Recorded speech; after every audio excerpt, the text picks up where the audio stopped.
항상 사랑하고 존경하는 시청자 여러분, 안녕하십니까? 비어있어보여도 속이 꽉 차있는 시사 깡통입니다.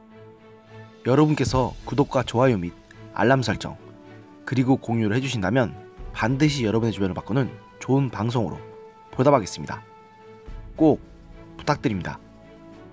현 여권의 가장 강력한 지지 기반 중 하나로 평가되는 참여연대의 공동집행위원장을 지낸 회계사 김경률 씨가 22일 조국 사태를 보면서 모두를 말살시킬 수 있는 광기를 느꼈다. 토론을 허용하지 않는 그런 광기라고 말하며 조국 사태로 진보가 망했다.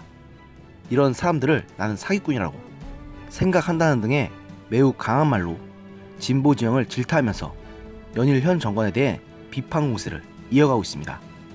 김 씨는 조국 사태 당시 조국 전 법무부 장관과 그를 옹호한 사람들을 강하게 비판했다가 부당한 징계로 인해서 참여연대를 떠난 바 있어 이렇게 강력한 비판하는 것이 충분히 납득이 갈 만한 상황입니다.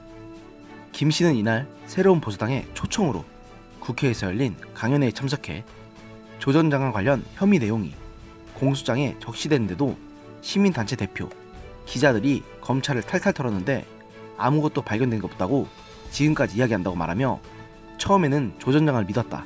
참여연대에 같이 몸담고 기본적으로 믿었는데 어느 시점부터 모든 말을 못 믿겠더라.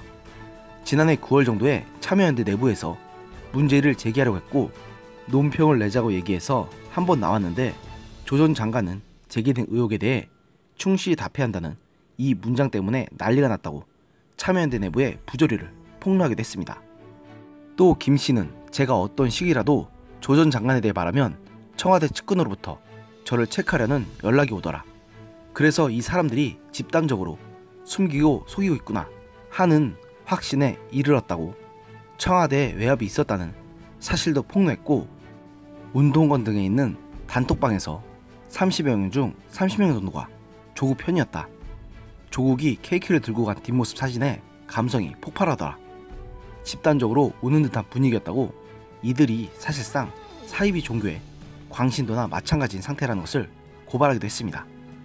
김 씨는 조 전 장관을 지지하고 윤석열 검찰총장의 사퇴를 요구하며 벌어진 이른바 조국 수호 집회에 대해서도 툭 까놓고 최순실 씨 얼굴이 달랐다면 이런 일이 벌어졌을까? 조국의 얼굴이 다른 얼굴이었다면 이런 일이 벌어졌을까? 라고 반문하며 며칠 전 조 전 장관의 유재수 무마 의혹 관련 공소장에 백원호 비서관이 유재수를 봐주면 어떻겠냐, 참여연대 근무한 유재수를 왜 수사하느냐 등의 말을 했다는 사실을 지적하면서 이런 사고를 참여연대 지식인, 언론인조차도 공유하고 있다는 생각이 든다. 진보 진영의 누구도 솔직히 못 믿겠다고 진보 진영에 대한 불신을 토로했습니다. 김 씨는 이어진 질의응답 시간에 오신환 새로운 보수당 의원이 조국 사태에서 진보 진영의 위선과 거짓들을 무조건적으로 옹호, 비호하는 문화의 근본적 원인이 뭐라고 보느냐고 질문하자 소련 사회주의 혁명, 중국에서도 마오쩌둥의 문화 대혁명 대량 살상이 왜 일어날까? 저는 조국 사태를 겪으면서 그런 광기를 느꼈다. 토론도 허용하지 않는 그런 광기라고 답했습니다. 또한 문재인 정부를 한마디로 규정하라면 부패라고 할 수 있다고 말하며 담합을 뜻하는 카르텔 체제라고도 말하는 등 완전히 현 진보 진영에게서 등을 돌렸음을 입증했습니다. 이렇듯 진중규 교수의 사례에서 봐도 알 수 있지만 김경률 씨처럼 상식적이고 합리적인 생각을 하는 진보 인사들이 현 정부에서 등을 돌리고 있다는 것은 우리에게는 참으로 다행스러운 일이지만 어떻게 보면 참 안타까운 일이기도 합니다. 한때 자신들과 함께 활동했던 인사들마저 적으로 돌린다면 결국 자신들 말고는 모두가 적이 될 것이라는 사실을 현 정권이 직시하는데 이 정권은 그런 것은 전혀 생각하지 않고 있으니 말입니다.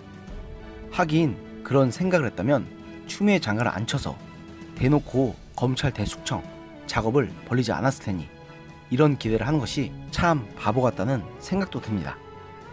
여하튼 김경률 회계사 같은 생각하는 사람이 진보 진영 내에서도 분명 한두 명이 아닐 테니 이제 문재인 정부는 완전히 파멸하는 길로 접어들었다고 보입니다. 물론 앞일을 속단하는 것은 무리지만 역사를 봐도 이렇게 적을 너무 많이 만드는 세력은 결국 파멸로 귀결된다는 것이 역사의 진리였다는 것만이 분명하기 때문입니다. 오늘의 영상은 여기까지였습니다. 들어주셔서 감사합니다.